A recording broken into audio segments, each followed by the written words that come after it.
Dagda agus tá fáilte is mission an scéala beag. Hello and you're welcome. I'm the little storyteller.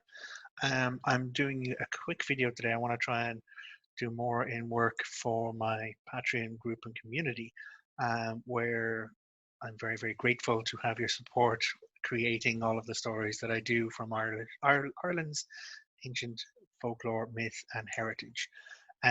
Reason why I'm kind of doing a quick video, I'm going to try and keep this really quick, which isn't my standard forte, because if you know me by now from experiencing any kind of engagement with me, I talk and it's never kind of quiet, and well, it's never short and succinct. So the reason why I'm going to do a quick video for today is something I want to try. It's a Patreon insider look, and this is going to be specifically just to give you an idea of where I draw my inspiration from when I'm looking at these stories and how I'm kind of building my perspective and my relationship with the Dagda. So what you can see on the screen at the moment is a segment of the metrical Denyanicus, which is one of Ireland's ancient lore manuscripts. The Denyanicus kind of stands for the lore of names and places. Or it's the naming of places and things.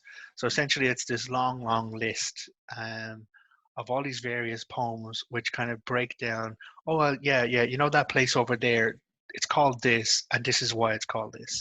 So the one I'm kind of bringing you today is this poem or story 22 from the Metrical Denyanicus, and it's the segment 4 of that work, and it's about Ailech.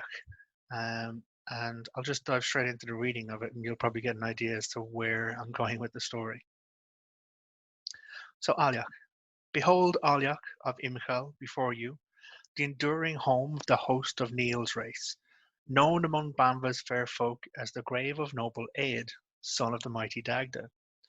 The swift Dagda was deadly as a poisoned draught, a just dealing lord over the feast, till even his mound remains, long may it remain, over him was it made in the brew. He was king of Erin, with hosts of hostages. He was a prince, noble, slender. He was a warrior. Good sons were attended at his side, Kermit the comely, Angus, and Aed. Aed was slain on Ben Ban Bath by a fury of the hero, swift of hand, with a keen weapon, Weaver Corgand of Cruach. As every man's foe, Corgand lay under blame for the crime.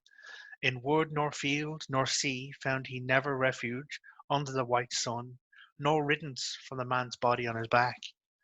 Around their king came the chiefs of Erin, strong and lithe from every land to the shore.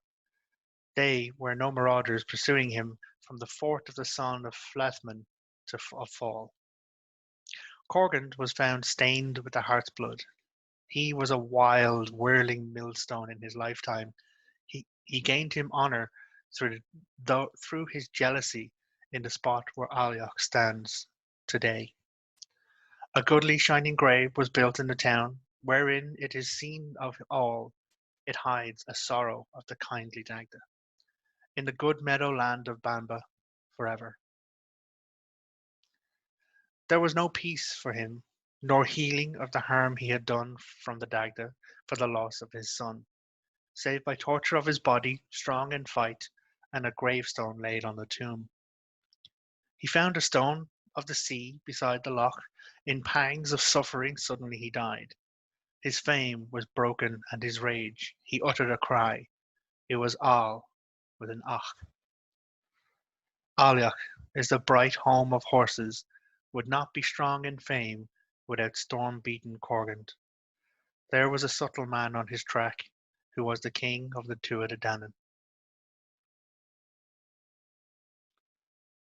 So there's a number of different segments to this as they go through and they name the place, but they end the breakdown of where that name comes from, and then there's different versions of the story and different pieces of information that kind of get attached to it and pulled in.